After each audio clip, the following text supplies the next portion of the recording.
makes us feel right. I'm just getting off the train. Hello. Hello. Good I'm trying to morning. get back on. Okay, Good morning, everyone. Welcome to the Soul Purpose Show. Thank you so much for joining us. You see us here every Saturday, live on YouTube, Facebook Live, and of course, we are seen and heard all over the world on In Touch News, Internet Radio. So you keep saying that. I believe that we heard all over the world, but do you have any evidence to support that we're heard all over the They will world? tell you. Oh, really? Okay, I'm sorry. I just there's had people to. overseas. But look, man, we big time. I'm not saying that we're not suggesting that we're not, but you say that every time. Yeah. I just want to ensure that we really are heard all over the world, because otherwise you're lying. Well, we're on the internet. You're right. You're correct. Okay, my bad. Go ahead. I'm your host, Keith. This is my lovely and talented and sometimes overly opinionated, lovely co-host, Monica, and myself. We have a special edition of the Soul Purpose Show today, and I know I've been teasing it for the last few weeks. But before we jump into today's subject, we're not going to talk too long. I want to thank all of you who joined us last month for the month of March. If you did not know, March is Women's History Month. And so the reason why you haven't seen me is my wife did not allow me to come on last month. Why don't you recap for our viewers what happened? So I'd like to correct the record. That is not true. Keith said he did not want to come on because he did not want to be the only man with a bunch of women. He lives his life, with the exception of a little person, around a bunch of women, because we have all girls except for a boy. But at any rate, I had to clear that up because you lie on me sometimes. So last month, I decided that because March was Women's History Month, that we were going to celebrate all things melanin magic and all things fabulous. And so we started off the month with my beautiful mother, Yes. who joined us. And I thought that was a delightful conversation. And y'all know that sometimes I'm in the Soul Purpose kitchen cooking. I tried to cook and talk to my mom at the same time by myself, and I burned up my waffles, so I didn't do that the next two shows. Then the following week, we were joined by Candace Nunn Johnson and Katie Brinson, two fashion stylists who also happen to be my sorority sisters. Phenomenal conversation. And then last week, we were joined by Sarah Herring, Lanice Germany, Yala Ford, and Desiree Noisette. And the conversation, my next is coming up. The conversation was so good that we had to extend it past the allotted hour that we had on In Touch News, because that conversation just got really, really good. In other words, y'all were running your mouth. We were running our mouth, but it was so if you haven't had an opportunity to watch those 4 shows, I would highly recommend them. I'm going to just do a little wardrobe fix right here. Well, but it was really good. It was a really good show. So thank you for allowing me the opportunity to do it by myself. You will note that the last show I said that I needed you, because it's hard to do it by myself. It is hard. So I needed my partner in crime. It takes a team, and we are now in the month of April. And what better way to kick off this month than to talk about a subject that is relevant and in the news? For certain. With those recent events, I mean, this subject, we're going to be talking about racism. This subject has taken on really kind of a new significance. So one of the things that my husband has said since we started the show, one of the reasons that we started doing the show over a year ago, was that we wanted to have conversations about things that are going on in the Black community that we thought were important. And so if you've watched us over the last year, we've talked about everything from mental health, we've talked adoption, we've talked self-care, we've had like a women's only conversation, a men's only conversation, talking about relationships. We've talked about the full gamut. We've also talked about racism, and we had a discussion from a intellectual HR perspective, because both of us are in HR on not different sides, but just in different realms, different spaces, and talked about this concept of anti-racism. And so we've talked about racism and race amongst ourselves, but we're just kind of speech preaching to the choir. Right. And while we have separate conversations with our white colleagues, sometimes those who are open to doing it about race, we've never had a multiracial conversation about race on our show. And so my husband said, I would invite Ola, Mandi, Ryan. I was like, okay. You think they'll want to come on? Do they know what they're getting themselves into when they come on the show? I'm going to ask them. All they can do is say no. That's right. And I tell you what, as frustrating as it is sometimes to try to explain to white folks how sick and tired we are of having the same, being brought into the same uncomfortable conversations. We also know because from personal experience that there are some white allies and advocates that actually kind of do get it. Yep. So as tempting as it is to try to lump all people into one category, we know that that's not. And so before you continue, and shoot to our guests, because I don't want to spend too much time with us talking, because that's not why they're here. I do want to ask, because I see people are in the chat room, if you all have questions or there's comments that you all, I have my phone, so if there are questions or comments that you all have for our guests, feel free to drop them in the chat room, and I'll try to intermingle them in the midst of our conversation. All right, so you want to introduce our first guest? So our first guest is someone who I've known, I don't know how long I've known. She was Mandi Ballard when I first met her, but now she's Mandi. I think that she's married. 2010. Okay, so it's been over 10 years. So I met Mandi. Mandi and I worked together at a law firm. Mandi's a lawyer. And when I first met her, I just said, she's a really funny white girl. I really like her. And then we just developed a relationship, probably just work related. And then we started hanging out periodically after work. And then the more I talked to Mandi, the more I realized that Mandi is unafraid to speak truth to power. And if you get offended in the midst of her speaking her truth, then that's just on you. And so Mandi is one of those few people, not very many people that, and I've had, we can talk about this later, but I've had this conversation with Mandi that there's room for all of us to grow. And Mandi and I have done panels together, Black girl, white girl, talking about race. That I think was pretty well received. We're doing it again in April. But that I know one of the things I need to work on is to expand my friend circle. And so I have two female white friends. Mandi is one, and people who I consider friends. Mandi is one, Meredith Gauntz is the other. And so Mandi has graciously agreed to join our conversation. I thought she'd agreed to introduce you to some more white people. I know more white people. There's a circle of trust. Mandi and Meredith in the circle of trust. Don't judge me. We actually did. So Mandi is also because we have had this conversation about interracial relationships, and Mandi called me because on our podcast, I said, if she not Mandi white girl, then Miles can't date her.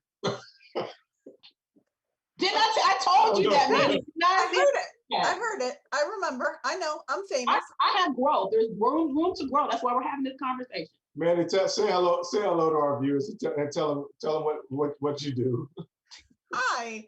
So I'm an attorney and a serial entrepreneur. I'm sort of rebranding myself as a problem solver. So I have a couple of different businesses. But the newest thing I'm doing that I really want everybody to check out is called Drop It. The website is dropit.legal, and it is a dispute resolution for ordinary people. So it is a way to solve legal disputes without having to go through the formalized court system. It is inexpensive, efficient, and gets to the point. So check out Drop It on Facebook and dropit.legal on the website. And Mandi's a damn good attorney. I'd like to share that. I seem to recall that. Yes.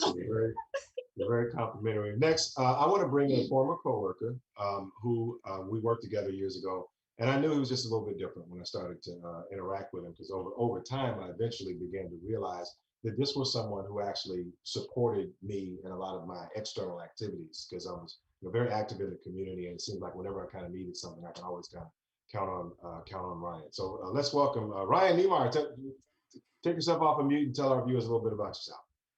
Awesome. Well, thank you, Keith. And I was afraid where you were going to go with that when you said you knew I was a little bit different, but you finished well. So I appreciate that. My name is Ryan Niemeyer. I'm the Senior Director of Group Sales for Vinnick Sports Group, which most of you probably know more as the Tampa Bay Lightning. In addition to my everyday responsibilities, I'm also a member of our DEI Council and also a member of our Pride Employee Resource Group. So that's probably the most pertinent to this conversation, but very honored to be part of the conversation. Thank you, Keith and Monica. I look forward to having this discussion today with Mandi and Ola as well. And an outstanding father and family man too, I might add. So thank you. Another reason he's one of my role models as well. So finally, it gives me great pleasure to introduce to our viewers somebody that I have known now for over 20 years. And although we used to work together, we were peers when she first came into the organization, which is a very large Fortune 50 sized organization. It's what she has done since that time that really speaks to what happens when someone is not afraid to give weight to a voice that affects change. That I'm really proud of. So welcome to the show, Ola Snow. Thank you. So excited to be here and have, I think, a lot of fun and have an uncomfortable conversation. As Keith said, we worked together a long time ago. I am on the executive team of a large organization here in Ohio. I also have been the executive sponsor of our Pride group at our organization, as well as I report to the CEO, so I get an opportunity to have a loud voice at the table. And he and I both co-sponsor our D&I Council, which are 16 individual business leaders that help us lead our D&I efforts forward, as well as our newly formed Black and African American cabinet that gives counsel to the CEO and I around what's really going on in our community and our organization, which has been a lot of uncomfortable but needed conversations. So thanks for inviting me, Monica, Keith. Thank you for being Would you here. like me to start? If you would, please. Great. Let's jump into it. Let's go. So again, thank you all for being here. So I'm going to start with you, Mandi. We have had like real conversations about race, and I know that you share with me just some of your upbringing that has kind of shaped and formed your thoughts about race. And I know one of the things that we talked about is you were also in an interracial relationship, and I know that that has also shaped some ways in terms of how you view race. So can you just kind of give our listening audience a little bit of a perspective about kind of your upbringing, kind of how your navigation through life has formed you to be or created you a person that's just going to, you know what, I'm going to be, forget an ally, I'm going to use the F word, forget an ally, forget an advocate, I'm going to be an accomplice in this space. So thank you. I was born in an extremely white rural area in Western New York.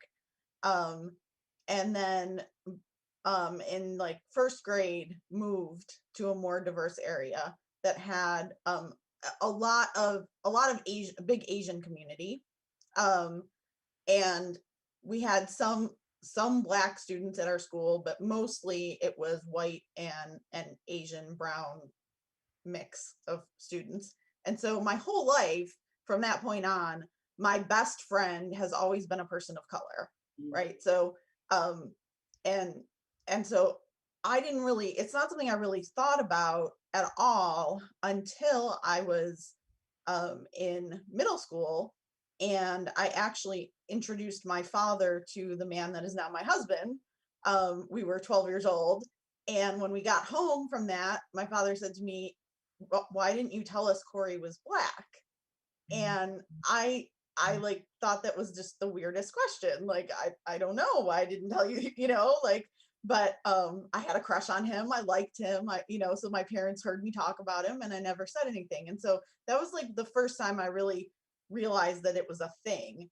And then as I grew up and I learned more about my mother was very active.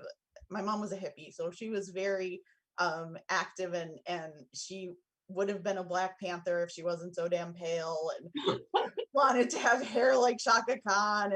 And so my mom has always been very like aware of sort of white privilege and white dominance, and been very careful about it. And so it was sort of like, I guess, an undercurrent that I didn't even notice until my father stepped out of it and made an issue, right? Yeah.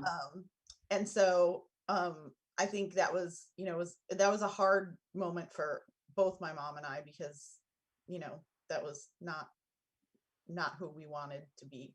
Yeah. Thanks for sharing that, Mandi. Ryan, we're gonna ask you the same question. I know that you are a man of strong faith, and I know that guides a lot of your decisions as well. But give us some insight on how you evolved into kind of the person that you are now. Sure. So I was born in Northwest Ohio, again, relatively rural, mostly white, moved to Columbus before 6th grade. And it really wasn't until middle school that I probably had my first understanding, if you will, of other races and other cultures. And so in middle school, I had two really close buddies. One was Black. And again, I thought nothing of it at the time, right? We were just buddies. We both liked to play baseball. We both liked to play football, you name it. But spending a lot of time, right, with his family, he's spending a lot of time with mine, you do start to understand that there are some differences in races, right? Nothing bad, but that just there are differences. So then fast forward to high school. Again, I went to a probably middle to upper class high school, majority white high school. And the group of Black students at our high school, it was my sophomore year, started talking about having a walkout. And to me, as a white student, I didn't completely understand, right? But they were talking just about the way they were treated by teachers, in different rules and expectations. And so that was probably my real awakening when it came to, just being differences, right? In inequities in the system. And so that was probably my first aha moment, if you will. And then when I got down to being able to choose a college to go to, my top two colleges, one was very much like where I went to high school, right? Majority white, upper middle class, student body. And the other had representation, I believe, of 15 different countries, many different races, many different socioeconomic statuses.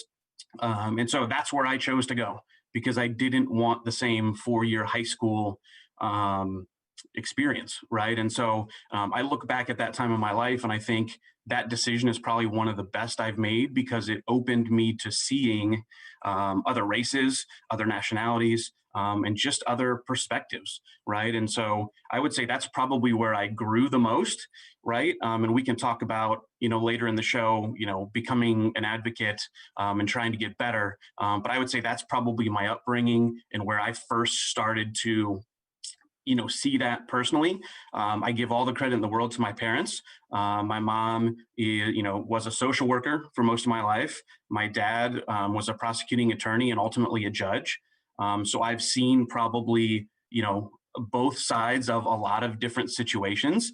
They both come from different ends of the political spectrum. But what I give them a ton of credit for is they have both always been advocates. And, so I think it was bred into me, right? First, but then as I started to understand and see things, it became a conscious choice to really try and to understand all perspectives. Wow, that's Good. fabulous. Thanks. And so Ola, you've heard and you've kind of tracked me and Monica's history. You know that I married a Southern girl, and I know that you are also a Southern girl. So tell us about how, because we know that the South is racist, right? So, I mean, so tell us about how wonderful it was when you moved up north to determine that that you had escaped racism. I did. I escaped it, right? I moved north above that Mason-Dixon line. So, I'll sum it up in one quick story, and that is I got married on a Saturday and moved to, at that time, West Virginia, above the Mason-Dixon line though. And I went to an outdoor concert with a kind of a country flair, and I had never seen so many Confederate flags in my entire life than I saw in Pittsburgh, Pennsylvania. And I was like, whoa, okay. I mean, it was, full-fledged Confederate flags. And so, I mean, I think we know with what's going on and what we've seen going on in Minnesota, pick your state, racism is everywhere. It does have some different flares, and I would say there's certainly a lot more people who are not educated about the roots of racism. So we have a lot of uncomfortable conversations just saying, did you know? But it's alive and well. I'm at our lake house, which is in rural Ohio, lots of Ohio. And I passed two houses with a Confederate flag proudly showing on my way. So I hate to say it, but you are not escaping it. I certainly didn't escape it 20 something years ago when I moved north. Wow. So go ahead, Mandi. So go ahead. I agree with you, and I will tell you that Buffalo. So Corey and I grew up in Buffalo. We've lived in Charlotte, or he's lived in Charlotte. I lived in Georgia. We've lived in Florida, and Buffalo is the most segregated and most racist city that we have ever lived in. It is the place that is most dangerous for him to be Wow. of all the places. Crazy. Wow. So I do have a question though. So I know how the Confederate flag feels for me because my mom grew up in Memphis, my dad grew up in Pensacola, both attended segregated schools and kind of grew up through that time. So the Confederate flag has a negative connotation for me, and I don't care what anybody says. Y'all lost, so I don't know why you're hanging it, but whatever. We can get into that. I call it the loser flag. Right. But when you see it, because some people really believe that when they're flying, so if you're on I-4 and you're driving down I-4, when you enter Hillsborough County, either from I-4 or 75, there's a huge Confederate flag flying, and their belief is that that is a sign of Southern heritage.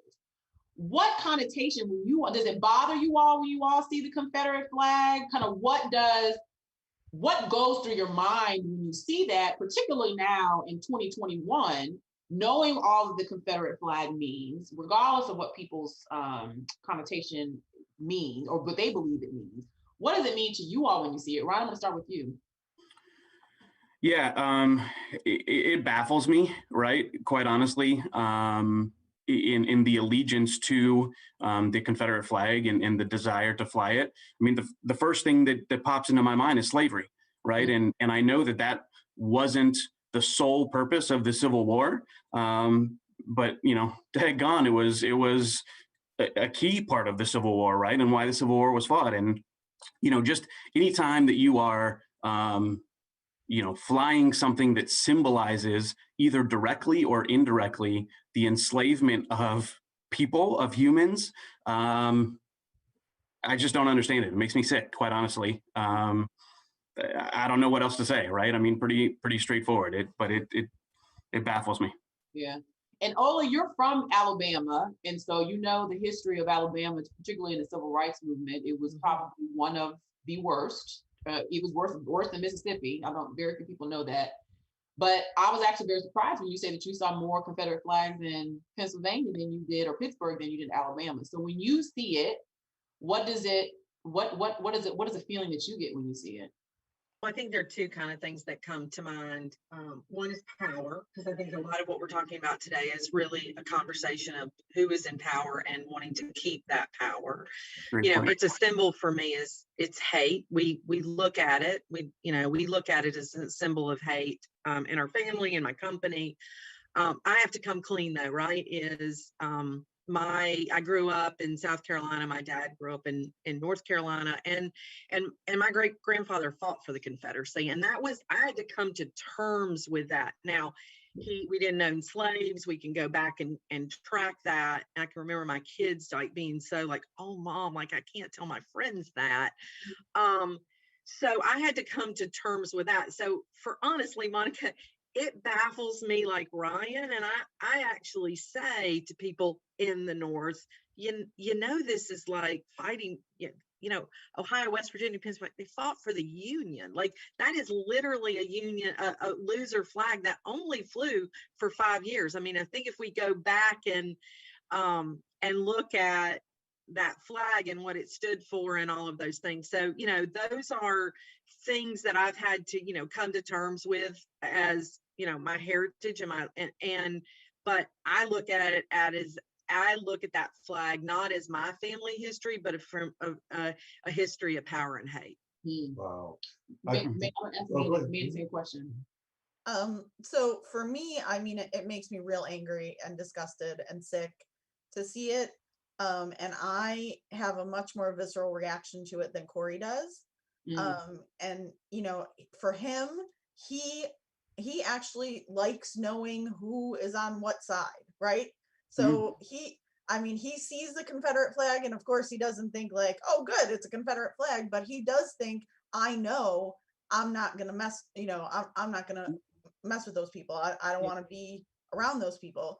And he knows how those people are gonna perceive him. So, I'm much more visceral about it than he is. Yeah. So let me ask you guys, we've all heard the phrases, I'm not racist, right? I have Black friends, and I don't see color. So those are all the things that are kind of point gatherers, right? So you get points for those things. And I know that, you know, in the contemporary times, like we know that there's some real confusion as to why that's just not good enough anymore, right? Because you know, Black folk are kind of tired of hearing it. I'm not racist because I have a Black friend. Right, yeah, I'm not racist. Or I can't hold racist ideologies because I have Black friends. Because I want. So give our viewers some perspective on what is the difference between, you know, hey, I'm just, you know, I'm not racist or whatever, and I mean true allies and advocates, you know, in this struggle. Ola, let's start with you. Well, I think we all know it's today you have to be anti-racist, like get in the game. This is about being anti-racist. And look, you're not going to wake up one day and just know everything. See, I call it the journey from awareness to allyship to advocacy, right? Think about it as a mentor to a sponsor, which we all sometimes know the difference. Like, are you willing to put your political capital and even your privilege to work?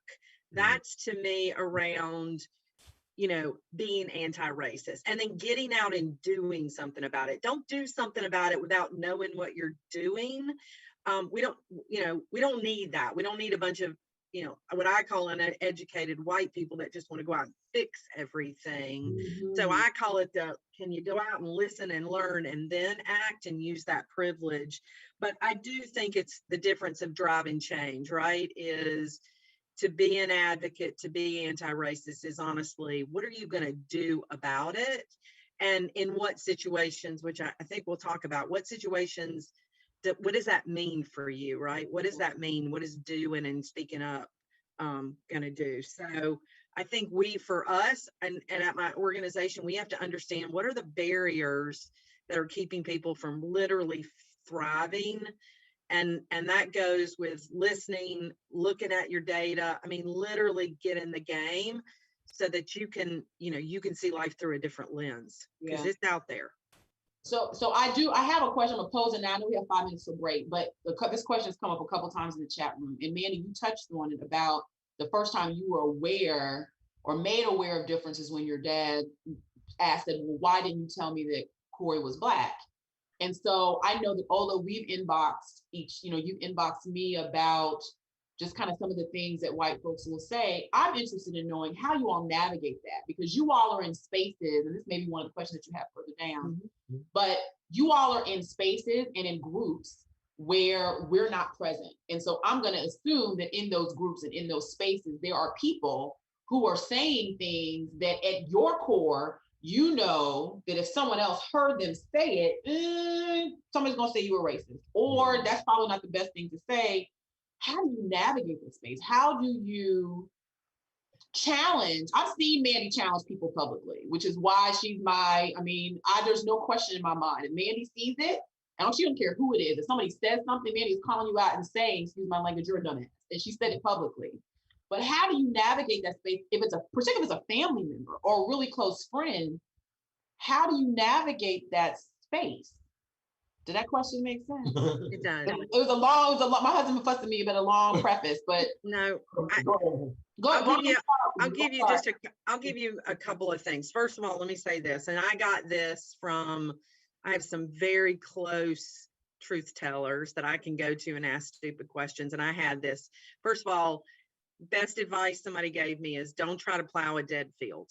If it's a dead field, move on. Do not waste your energy. So somebody's, at the Confederate flag at the picnic, I'm probably not going to get on there. And they kind of who they are, but family members, it's really funny. My siblings and I, who all grew up in the South, have a Zoom call, and we got into a conversation about race. And so again, it's about listening and educating and then honestly encouraging people to go out on their own, which I'll talk about, a little bit later too, around it is not Black people's responsibility to educate white people on racism. This is a white problem. It is not a Black problem. And so, but helping people along the way and assuming positive intent, Keith's going to hear about that.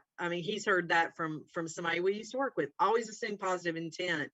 And I got into a lot of discussions around race, around the election, around other things. And, if someone is willing to listen and then just pique their curiosity and point them in the right direction, without trying to, hey, let me explain to you how slavery is now mass incarceration. Taking people through that in one dinner hour is probably a little too much. But talking about my own journey, right? Being authentic and vulnerable and saying, here's how what I've learned and I've changed. Yeah. Helps that too, I think.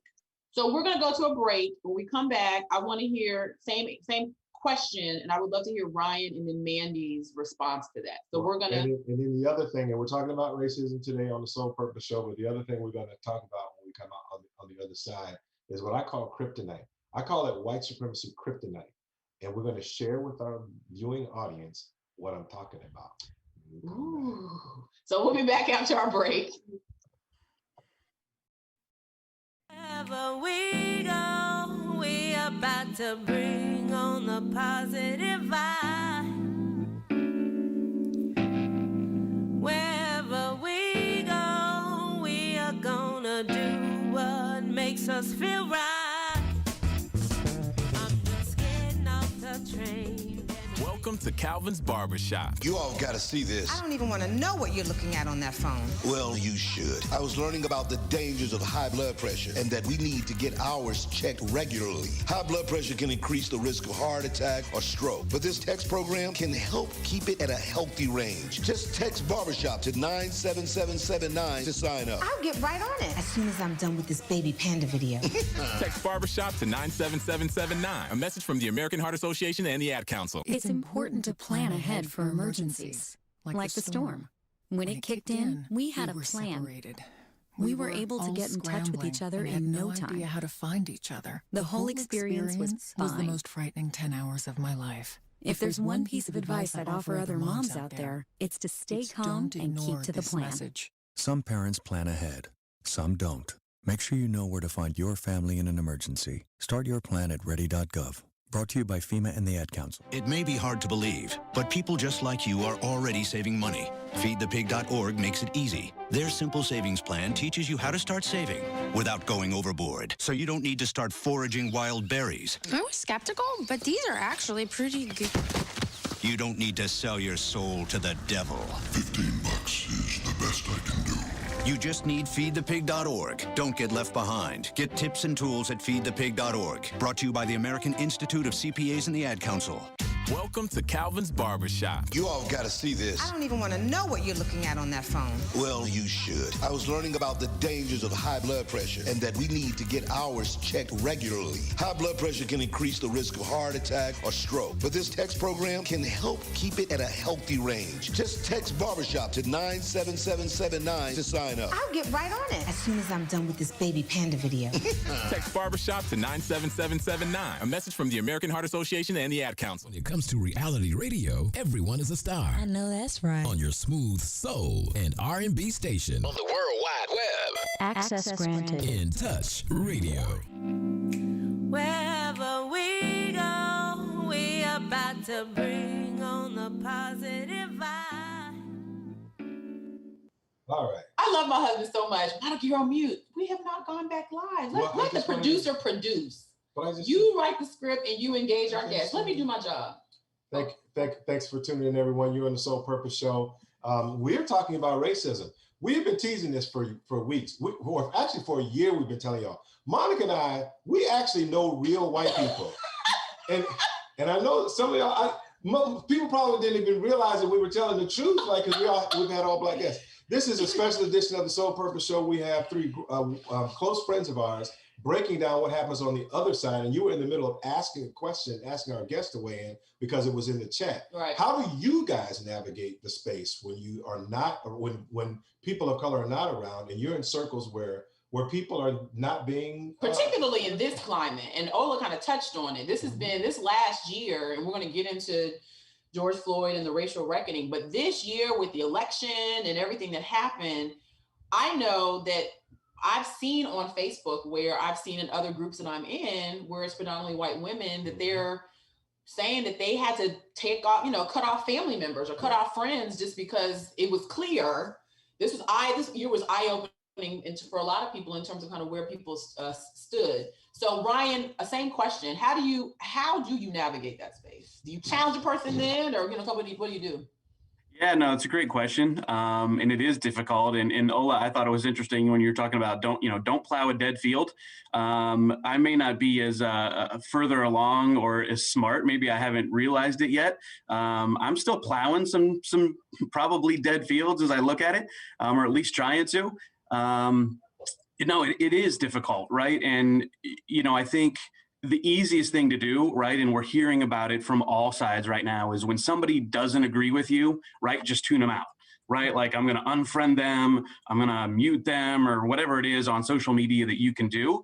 And to me, I think that's probably the worst thing that you can do, right? At least in my mind, because I want to have that conversation, right? And I want to try and find out why somebody believes the way they do. And to Ola's point, let's introduce some ideas and really see if they're willing to learn, right, and willing to grow. And so, I'm not against by any means, and Keith knows this. We're friends on Facebook, and he's weighed in on some of these conversations as well. But I have no problem calling anybody out. And I guess I see it differently. I say calling them out. I try and call people in to the conversation, right? And let's have this conversation and see where it goes. And sometimes we'll agree to disagree. But I think probably the biggest growth that I've had in myself is, I'm not willing to not engage anymore, right? I can't assume that somebody else is going to do it for me, and that just by being not racist, that I'm okay, right? And so I think that's the biggest thing. In one of the best books that I have ever read in my 40 plus years of life is How to Be an Anti-Racist. And that was the first thing that I picked up after the George Floyd murder. And it really made me look at myself and understand that, being not racist isn't the opposite of being racist. It's just being complicit, right? And being silent to a certain extent, and not doing anything, right? And being anti-racist is the opposite of being racist. So I think that's where I stand, but I'm all for having those conversations. It's the only way we're all going to get better. And I'm just not willing to see somebody put something inaccurate or hateful on Facebook or social media and not challenge them in some way, shape, or form. Awesome. Hey, Monica, when you have Dr. Kendi on your show, Ryan and I would like to come back. Listen, he is a rattler, and so I'm putting it out into the universe. He is a rattler. He's younger than us. But, if the podcast gods say Dr. Kenny's going to be on, I will welcome him on the show. We can't pay you, so you have to come for free. But hopefully he does it on the Shield of FAMU. But Mandi, same question. Mandi, we know you just cuss people out, basically. Which is fine by me, because I'm right there with her co-signing. Cuss, Mandi. Go ahead. Well, I won't now because I was warned ahead of time that I shouldn't. So I will behave myself. But so there's like a couple of different aspects here, right? Because like it depends on the context.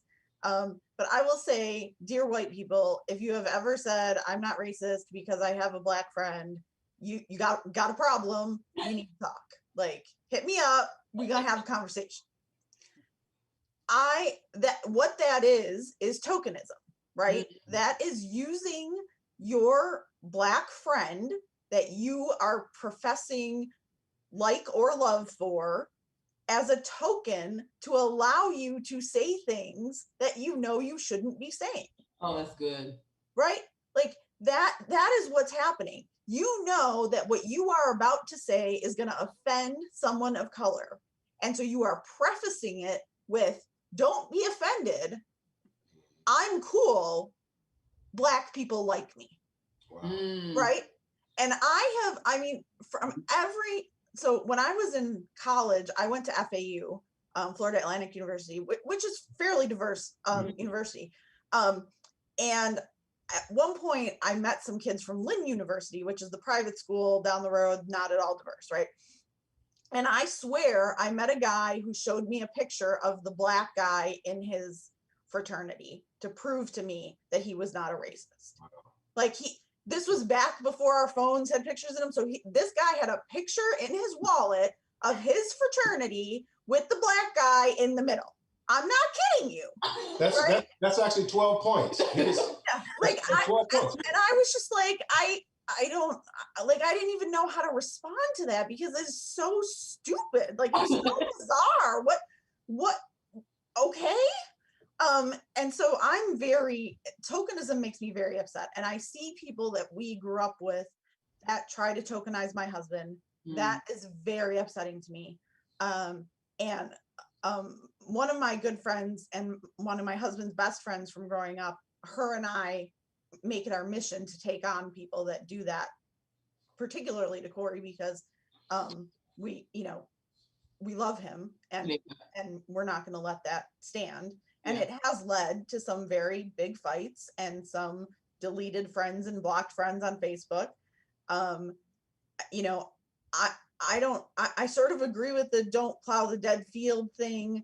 But I do try to have the conversation if I can, right? Like, I try to have the conversation. If somebody says something to me that, is offensive or ignorant or whatever, I say, and what I do is I talk about my experiences, right? I don't talk to them about, this is how white people are, this is how Black people are. I talk to them about, look, I married a Black man. And before I married a Black man, this was what I thought. Since I've been married, it's been different. Even though we dated for 9 years before we got married, things have been different since we've been married. And I have learned all through those, 15 years that we've been together, I've learned a lot, much more in the last 6 since we've been married. And so I tell stories because I feel like you're going to hear if you know me, then you're going to think I'm credible, right? And you're going to know that these stories are accurate and they're not just like, random generalizations, right? But quickly, I know because I'm talking too much, but it's okay. We just had, Monica and I just had this conversation where somebody, another lawyer that I work with, said something very not acceptable, and about, sort of about how he's not racist. It was a tokenistic kind of statement. And so I got into the conversation with him. And so I started telling him about my experiences and what I've seen my husband go through and all of that. And he said to me, and so is that supposed to be an excuse? And I was like, an excuse for what? He's like, for not being successful. And I was like, no. My husband is successful. He is very successful. First of all, married the best woman ever in history. Second of all, runs his own business. Yeah. He's very successful. None of this was an excuse. And the conversation wasn't even in the context of excuses, but that's where his brain went. And so that was like another sort of insight for me when I'm talking to white people, like, okay, now I know that that's also something that they just randomly think that now I have to address. Well, what I want to do is and thank you for sharing that, because that's it's really a good segue into why we're talking about conversations that you guys have amongst each other, is talk about current events and talk about some of the recent events. And I'll be remiss if I don't start out talking about the January 6th insurrection, because for me, it was one of those times where I don't mind. We don't mind sharing with the majority community that when the events kicked off, Monica and I were sitting at the house, like sipping tea, like this is y'all problem, like y'all this is y'all's business. I was posting on Facebook. Like, I popped and it's just, so from a legal I was shocked first. Oh yeah, I was shocked. It was shocking. It was shocking because I know that if it had been a crowd of Black folks, thousands of Black people with bear mace and sticks and armed, there'd have been a bunch of dead bodies. And that's just the reality of the situation. So when I looked at it, I was like, this is our issue to solve. Y'all got to figure this out. But what was so interesting to me is that nobody, and Black was like, all of us said nothing happened. The fact that they were able to walk away from what happened in the Capitol and not a single arrest was made feeds into what we've continued to say about this concept of white privilege. And I want to, they weren't arrested the day of, is my point. They were arrested later. They were not arrested the day of. There were no arrests the day of. Okay. I'm not here to argue with you. I'm more interested in I'm more interested in what conversations were you guys having while that was going on? Because there's this concept of white privilege that was overlaying all of that, right? And we've talked about white privilege, and I know we've had conversations about white privilege. So when y'all saw that, were you all thinking like, oh my, what were you thinking when you saw it? Other than the fact that it was just wrong on every level, what were you thinking when you saw it?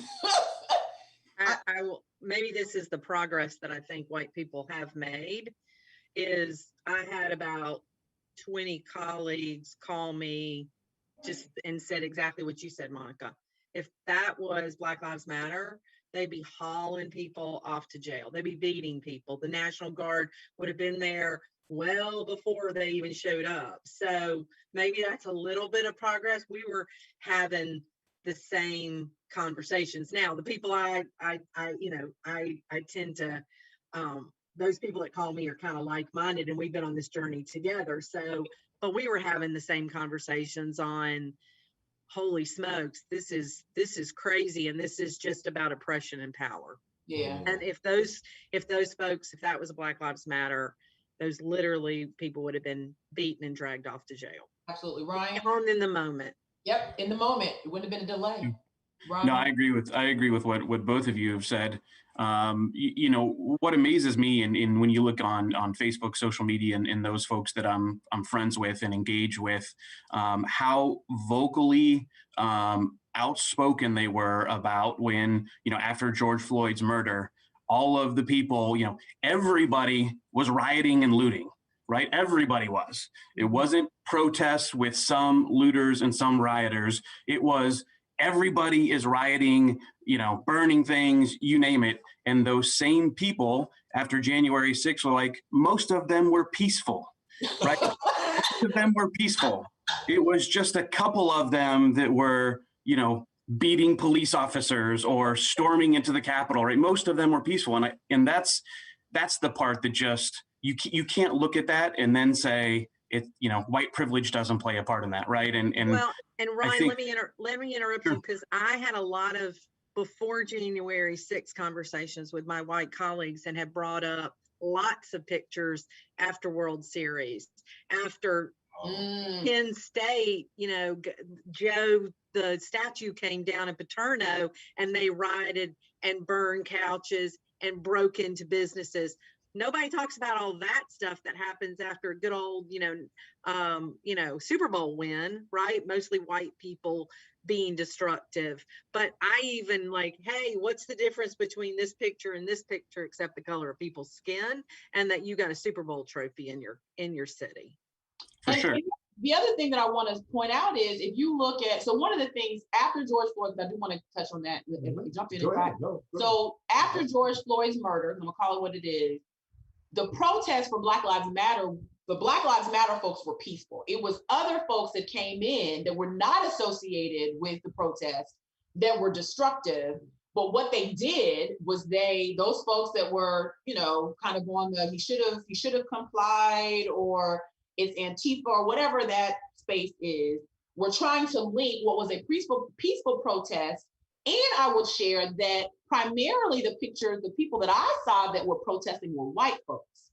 It was white people, and it was a diverse group of folks who were peacefully protesting George Floyd's murder, because I think everybody finally saw, because we had no choice because we were in lockdown, what Black folks and folks like you all have been saying for years, that there is disparate treatment with the way law enforcement treats Black and brown people for the same behaviors. And we were finally able to see it. I know Mandi actually called me, because I think after you and Corey got married, Corey got stopped by the cops. And so she was able to articulate she said, Monica, I now understand how you feel.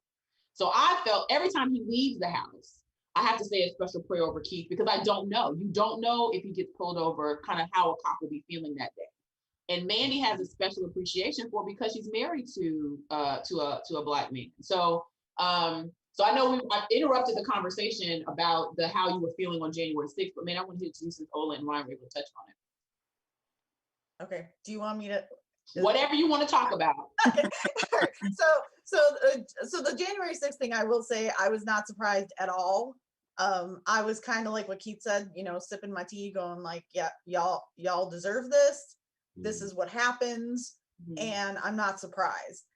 Obviously, I know that, you know, I have white skin, and so I have to take some responsibility and do something about it. But what happened does not surprise me in the least. Their behavior didn't surprise me. The reaction didn't surprise me. I didn't make too much comment about it, except for I think I posted a few things about, you know, if this had been Black or brown people, how different it would have been. But you know, I don't know what the solution is to people like that. Yeah. And I know, like, you know, with the George Floyd stuff, I mean, I don't know how anybody got past the Philando Castile video. Like, I mean, that video is the stuff of nightmares. Yeah. I still can like see it in my head, you know, like it's fresh from yesterday. And so, I mean, how many deaths have we had that have been publicized since then? And we're still just like every single time, oh, well, now, oh, this one was bad because this one was bad because this one. No, this has been going on. And I mean, it's been going on since, you know, the 1800s, the 1700s, but it's, you know, it's the video that is changing things, is people actually being able to see things. And so I just don't, I mean, like, I don't know how Philando Castile wasn't like the drop dead. Like, this is completely unacceptable and disgusting. And so, but yeah, I mean, you know, you are afraid, and it's frustrating because as a lawyer, to not be able to protect my husband from the justice system in the moment is very scary. And you think about, am I going to make it worse? If I intervene, am I going to make it worse? Yeah. If I say something, and, you know, I rewatched the George Floyd video this week, and all of that. And I thought about, you know, when the cop said, this is what drugs do to you or whatever, the point he was trying to make was that you should be afraid of George Floyd, right? Because he's intoxicated and dangerous. And so that's to keep people from trying to help him because they're worried about their own safety. And I am at the point now where I said, you know, I don't have kids, so I have a little bit more freedom to, you know, be inappropriate or even put myself at risk, because I don't have to worry about, you know, raising children. But I mean, I think we are at the point now where if I see something like that, I need to physically put my body in that situation. Well, and listen. I think anything less is unacceptable. And I think if I walked away from that situation and somebody had died and I hadn't put my body at risk in that situation, I wouldn't be able to live with myself. Yeah, listen, I want to Can I bring something up about just one more thing? Because I think it helps kind of us as white people kind of understand where we can use our privilege. And I'll try to make this fast. Is I commented that I was the executive sponsor of our Proud, our LGBTQ group, and very well public at my company and in my community that my son is gay, 21 years old, college student. And for the first time in my life, when he was 15, I saw a glimpse, not the same, of what discrimination looked like, right? Because he could lose his job. He couldn't get married at the time. I didn't want him to get married at 15, but could be denied housing, so on and so on, right? But at the end of the day, I talk about that a lot around, and we, you know, we support everything when it comes to LGBTQ rights and as a family. And but my kids could still walk down my street with a hoodie on at night and not get the cops called on him. And that is as hard as it is sometimes. And I do worry about him, right? A Matthew Shepard or that kind of situation. I don't worry about him walking down my suburbia street at night and getting the cops called on him or wearing a black hoodie. Yeah. That's where privilege, that's where we can start bringing these conversations together and having those real conversations around the table and making people understand the difference of equality and equity and all of those things, right? Because right now, you know, I know everybody's like, well, all lives matter. Well, of course they do, but your life has always mattered. My life has always mattered differently than the two of you. Yeah. And it's just like your kids. Sometimes some of your kids need more attention than the other and help and the spotlight. And that's what this movement is about, right? It's not about that we all don't count. I count as a woman, my son counts as a gay man, but right now, this is the conversation we have to be having. Well, I want to give all of you guys an opportunity if we have time, because I know we got about 4 or 5 minutes to the end of the show. But I did promise our viewers that I was going to share what I consider, I just decided to call this myself, white supremacy kryptonite. There's this thing called the critical race theory. And I'm just going to read by definition what critical race theory is, because I have a feeling going to hear more and more and more about it. But loosely unified by two really kind of common things. One is that white supremacy exists. It's an academic theory that white supremacy actually exists and it maintains its power through the law. Mm-hmm. And secondly, that transforming the relationship between law and racial power, as well as achieving racial emancipation and anti-subordination, are possible. That's what critical race theory actually is. There are governors of states, there are elected officials now. There is the former president who has spoken out and using the by executive order to try to stamp out teaching that I just described. It's really stamping out truth. And I think a part of, and Ola mentioned this at the very beginning, a part of this conversation is when you all who sit at tables where we may not be and utilizing your power and sacrificing, I call it accomplishment, using not only your body, but using your power and your access to power to advocate on behalf of those or speak those truths that are uncomfortable for folks that are there.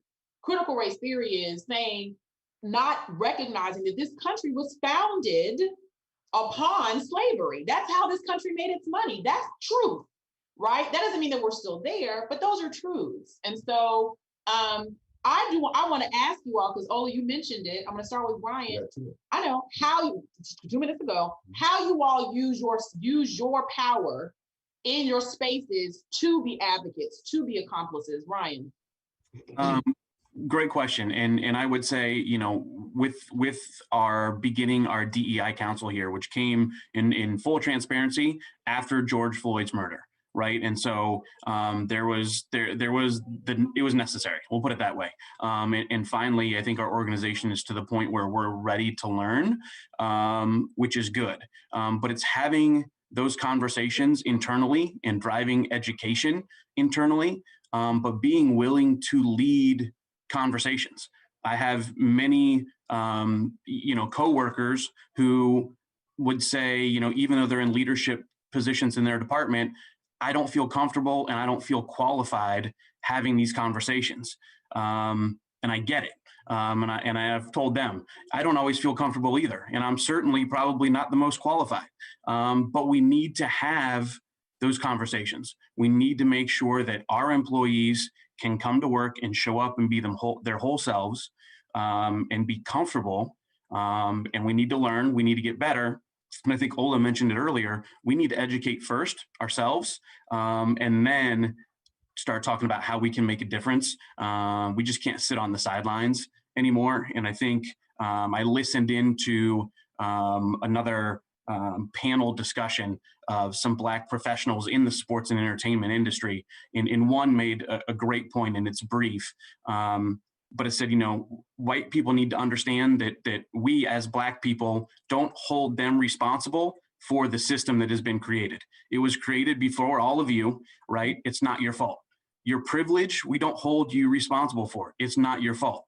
But now that you understand that the system is the way it is and that you are privileged, if you are not actively being part of the solution, then you are exploiting the system and the privilege that you have, which was just very powerful. So I know we have an end to our show, but if you all have like 10 more minutes to stay on, we can continue the conversation after we end on the radio. And so you want to say goodbye to our In Touch family? Well, I do. I want to tell our In Touch family, first of all, how honored we are to be able to have this conversation with this group of people on this platform, because it is important. And there are a lot of Black folk who believe we're just not talking about people no more. Right. Like, we're just done. We've had enough. And I'm sure that you guys can understand that. But I want to, just for the benefit of our listeners, thank each and every one of you for joining us. Thanks for tuning in. I know we don't count it robbery that you spend an hour on a Saturday afternoon to hang out with us, but thank you guys so much for being open and sharing. So you all hold on. If you're watching on Zoom, continue to watch. Bye, In Touch family. We'll see y'all next week.